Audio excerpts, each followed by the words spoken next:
on vient de voir un under the arm. C'est le mouvement qu'on va voir aujourd'hui. Donc, c'est le mouvement qu'on vous avait dit qui vous permettrait de vous sortir de cette fâcheuse position. Très désagréable, non, c'est pas vrai. Donc, dans le under the arm, on va commencer par faire le déplacement pour vous aider un petit peu à comprendre comment ça se passe. Puis ensuite, on va ajouter les pas. Donc, on se rappelle que cette fois-ci, on va se prendre la main à l'envers, les leads sur le dessus et les follow en dessous, sur le côté. Mais vous n'êtes pas toujours obligé d'utiliser cette position-là. Vous pouvez aussi partir de cette position-là. Mais là, étant donné qu'on va enchaîner avec l'autre mouvement qu'on a vu avant, on va partir de la même façon. On va d'abord faire le mouvement en se déplaçant sans faire les pas pour comprendre effectivement où est-ce qu'on va. Donc, ce que je vais faire, comme tout à l'heure, comme lors du cours précédent, je vais d'abord me tasser sur le pain un petit peu pour laisser passer ma partenaire au centre. Ensuite, je vais regarder l'heure. Je n'ai pas de montre, mais on va s'imaginer que j'ai une montre ici. Et puis, ça va créer une genre d'arche ici. Moi, je passe sous le bras de mon partenaire. Et là, une fois que je suis passée, je vais me retourner. Donc, ça, on le fait, les garçons, dans le même sens que vous. Ici, donc, il va regarder l'heure.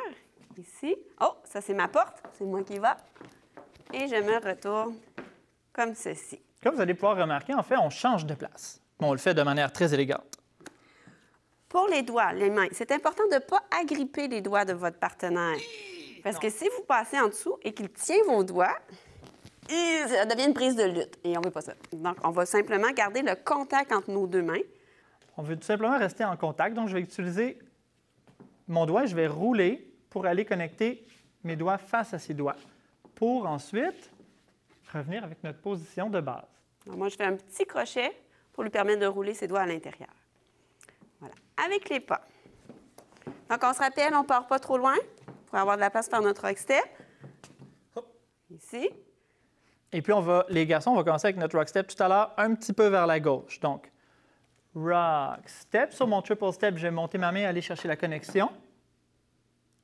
Et ensuite, on est au centre et en fait, on termine avec notre triple step pour prendre la place de l'autre personne. Donc, on enchaîne, en enchaînant. 5, 6, 7, 8.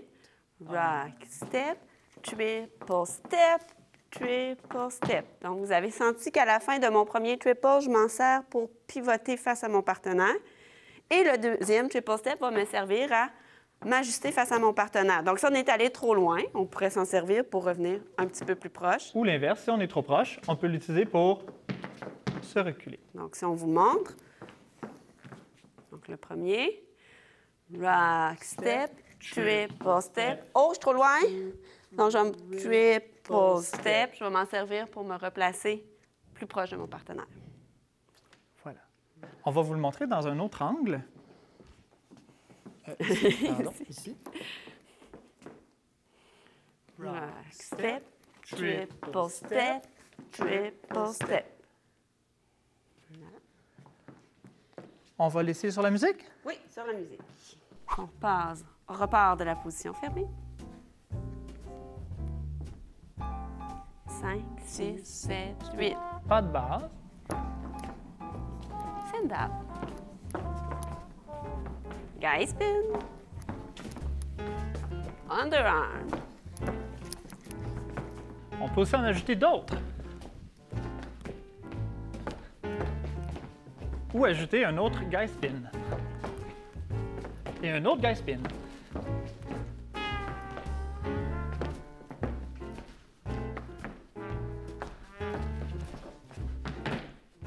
Donc, comme vous venez de voir, il est possible d'en enchaîner plusieurs de suite. Ça vous permet de les pratiquer. Vous pouvez les enchaîner avec les guy spins aussi. Les mélanger un après l'autre. C'est toujours possible de s'organiser pour pouvoir utiliser la bonne main ou l'autre main. Tout est correct. L'important, c'est de s'amuser puis d'essayer les différents mouvements pour s'améliorer. Vous allez peut-être trouver des façons originales de sortir de cette main-là que même nous, on ne connaît pas.